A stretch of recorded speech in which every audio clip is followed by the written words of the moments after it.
सनातन धर्म पर अध्ययन करके यूरोप ने सैकड़ों नोबेल प्राइज अपने नाम कर लिए और तुम अय्यारों के चक्करों में पड़े रहे, जादूगरों के चक्करों में पड़े रहे और उसका परिणाम ये हुआ कि हिंदुस्तान पीछे और पीछे होता चला गया। राम अस्तित्व के प्रति मर्यादा रखते हैं, उस मर्यादा के कारण ही राम को हमने मर्यादा पुरुषोत्तम भगवान श्री रामचंद्र जी कहा। लेकिन आज राम के नाम पर धर्म का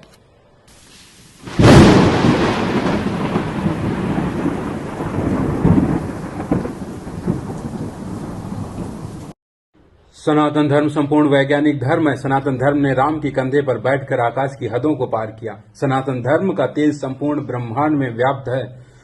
लेकिन वर्तमान में कुछ अधर्मियों ने धर्म का मुखौटा पहनकर सनातन धर्म को बदनाम करने की, सनातन धर्म को रसातल में मिला देने का ठेका ले रखा है। जो विधाता का लेखा है, जो अस्तित्व का लेखा है, जो नीति का मार्ग है, उसके खिलाफ तो स्वयं हनुमान भी नहीं जाते हैं। सीता की खोज करनी है, भगवती की खोज करनी है तो समुद्र के तट के किनारे बैठे हैं एकांत में अकेले। कि ऋषि का श्राप मिला हुआ था कि जब राम कहा जाएगा तब तुम्हें अपनी शक्तियों का स्मरण होगा, उसके पहले तुम अपनी शक्तियों को विस्मृत कर जाओगे।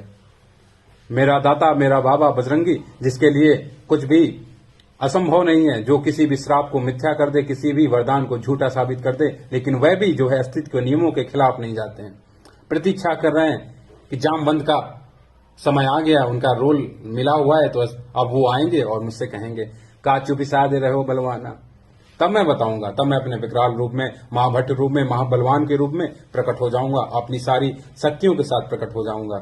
और जब जामवंत कहते हैं कवन सो काज कठिन जग माही, जो नहीं होई ता तुम पाही। हे बजरंगी, सर्वस्व संसार में ऐसा कौन सा कार्य है जो तुम नहीं कर सकते हो। इसके बाद जब वो सीता की खोज में, भगवती की खोज में लंका की तरफ प्रस्थान करते हैं तो ऐसे उठते हैं कि उसकी धमक, उड़ान भरते हैं तो उसकी धमक पाताल लोक तक जाती है। और पाताल लोक में रावण के भय से भयभीत देवी देवता छुपे हुए हैं और जब वो धमक को सुनते हैं तो चौंक जाते हैं कि रावण तो नहीं आ गया। पता चला नहीं, बजरंगी जा रहे हैं लंका की ओर। तो बजरंगी की परीक्षा लेने के लिए वो राक्षसी को भेजते हैं जो 100 योजन का मुंह खोलकर हनुमान की परीक्षा लेती है। जो सर्वज्ञ हैं, सब कुछ जानते हैं, जिनके चरणों से सारी विद्याएं बहती हैं, वह भी जो है अशोक वाटिका का पता विभीषण से जाके पूछते हैं कि विभीषण अब तुम्हारा काम आ गया, अब तुम बताओ अशोक वाटिका कहाँ है। और वो भगवती से कहते भी हैं कि मेरे प्रभु ने आज्ञा नहीं दी, वरना इसी क्षण मैं रावण को मार दूं और संपूर्ण लंका को तबाह कर दूं, आपको अपने साथ ले जाऊं। लेकिन प्रभु ने सिर्फ आपको खोज कर लाने की आज्ञा दी है। मैं सेवक हूं प्रभु का और सेवा मेरा धर्म है। तो जो स्वयं अस्तित्व के खिलाफ नहीं जाते हैं, अस्तित्व के नियमों को भंग नहीं करते हैं, मेरा दाता राम जो विभीषण की प्रतीक्षा में है कि वो आके बताएंगे कि रावण की नाभि में अमृत छुपा हुआ है और रावण की नाभि से पहले अमृत को सुखाओ, फिर उसका जो है वध करो। मेरा प्रभु तीनों लोगों का नाथ, जहां सारी शक्तियां, सारी जो है तपस्याएं खिलती हैं, प्रकट होती हैं, जहां से वह भी जो है धनुर्विद्या जब अवतार लेते हैं तो विश्वामित्र से सीखते हैं। तीनों लोगों का स्वामी, तीनों लोगों का स्वामी संदीपनी से युद्ध कौशल सीखता है। विचार कीजिए। और राम जब अस्तित्व के प्रति मर्यादा रखते हैं, मर्यादा दिखाते हैं, उसी मर्यादा के कारण हमने उन्हें परम पिता परमेश्वर कहा। तो जब हमारे प्रभु राम सब कुछ जानते हैं, सर्वज्ञ हैं, मेरा कन्हैया, मेरा कृष्ण सब कुछ जानता है, लेकिन वो नियति के मार्ग में बाधा नहीं बनते। जैसा अस्तित्व में चल रहा है उसको वैसे ही चलने देते हैं। लेकिन बालाजी के नाम पर, बजरंगबली के नाम पर जो अधर्मियों ने, अय्यारों ने, जादूगरों ने दुकानें धर्म की खोल रखी हैं, उन्हें बंद करना पड़ेगा। बालाजी की इसमें कोई कृपा नहीं है। कर्ण पिशाचनी, प्रेत विद्याएं, याचनी, डाकनी, इन सबको सिद्ध करके क्षुद्र विद्याएं पाकर तुम्हारे मन की बात बताते हैं और कहते हैं कि बालाजी की कृपा है। नहीं नहीं, बालाजी की कोई कृपा नहीं है। ये सनातन धर्म में अगर ये सब चलता रहा तो 100 वर्ष भी नहीं लगेंगे, सनातन धर्म काले जादू का धर्म बन जाएगा, अय्यारों का अड्डा बन जाएगा। इसे रोकना होगा, इसके खिलाफ खड़ा होना पड़ेगा आपको, तभी ये सब रुकेगा। और इसे नहीं रोका गया तो सनातन धर्म रसातल में जाके मिलेगा। ये स्मरण रखना। मेरा कन्हैया जो जर्रे जर्रे में है, जिसका कण कण है, जो सर्वस्व है और जो नहीं भी है, वह कन्हैया। लेकिन वह भी जो अस्तित्व के नियमों को भंग नहीं करते, अस्तित्व के नियमों को नहीं तोड़ते हैं। बुद्ध किसी को नहीं बुलाकर कहते हैं बेटे सुनो, मैं तुम्हारे मन की बात पर्चे पे लिखता हूं। ये अधर्म है, ये अय्यारी है, ये जादूगरी है, तमाशबीन है, ये दुकानें हैं धर्म के नाम पर खुली हुई। और कैसे? जानते हो बाबा के बारे में? दुर्लभ मोतियों की एक माला बजरंगी को जब भरी सभा में दी गई तो माला को उन्होंने तोड़कर फेंक दिया कि अरे इसमें तो कोई राम है नहीं मेरे। जिस माले में होगा वो अरबों खरबों का, जिसमें राम नहीं वो मेरे काम का नहीं। और ये राम को बेचते हैं, राम कथा को बेचते हैं, बाबा बजरंगी को बेचते हैं कि 5 करोड़ दो, 2 करोड़ दो, मैं कथा सुनाता हूं।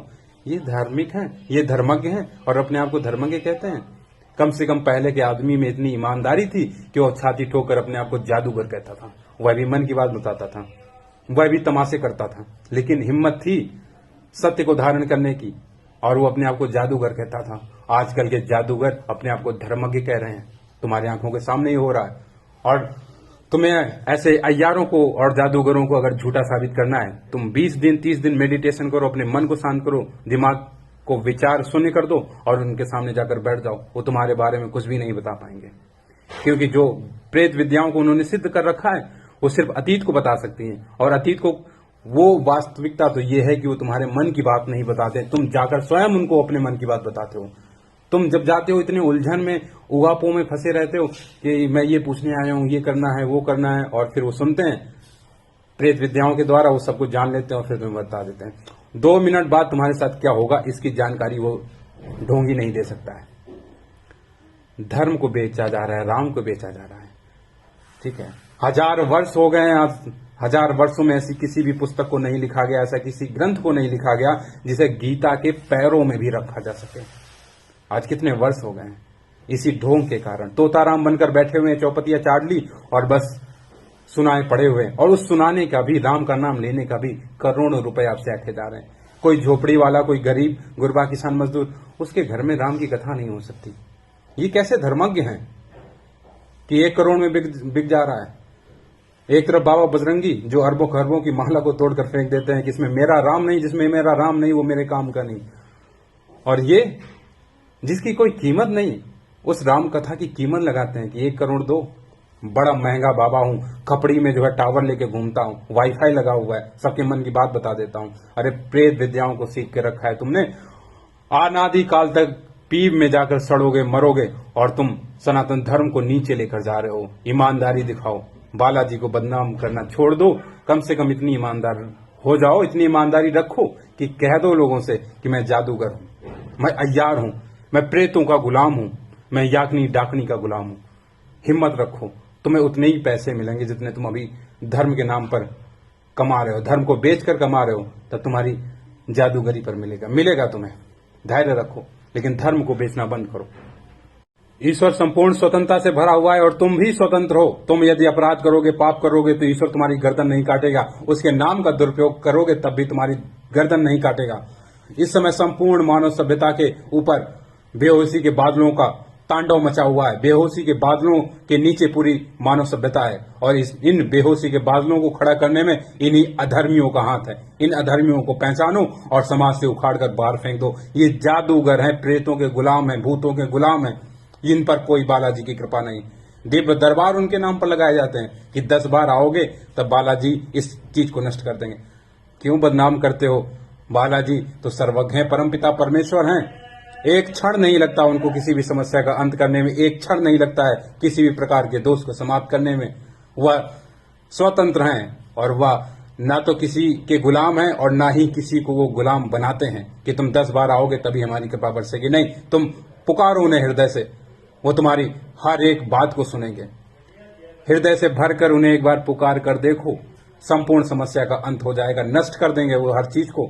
लेकिन ऐसे अधर्मियों को, ऐसे जादूगरों को जो प्रेतों के गुलाम हैं, ऐसे दरबारों में जाना बंद कर दो। ये सनातन धर्म को गड्ढे में लेकर जा रहा है। जागो, ये क्षण है जागृति का। इस क्षण भी नहीं जागे तो फिर ना जाने कितने वर्षों के बाद फिर जागृति मिले, कौन तुम्हें जगाने आए। बुद्ध तुम्हारी आंखों के सामने से गुजर गए, कन्हैया गुजर गए, राम चले गए, तुम्हें जगाते जगाते फिर भी तुम नहीं जागे। अब तो जाग जाओ। गुलामी करनी है, भक्ति करनी है तो राम की करो, अय्यारों की नहीं, जादूगरों की नहीं, जो प्रेतों के गुलाम हैं उनकी भक्ति करना बंद कर दो। तुम सोचते नहीं हो, समझते नहीं हो। ईश्वर परमपिता जिसकी कथा कहने का करोड़ों रुपए और एक साल में हजारों हजार करोड़ रुपए भरकर कोठार में रख लिए हैं, वो तुम्हें राम की भक्ति सिखा रहे हैं। जो तुमसे कहते हैं कि तुम माया में डूबे हुए हो, कुछ धर्म का काम करो, और तुम्हारी जो धन है, माया है, उसको लेके बोरे में भर भर के अपने घरों में रख दिया है। कल जो है 100 रुपए थे, आज उनके पास 100 करोड़ हो गए, 1000 करोड़ हो गए। विचार करो इस चीज पर।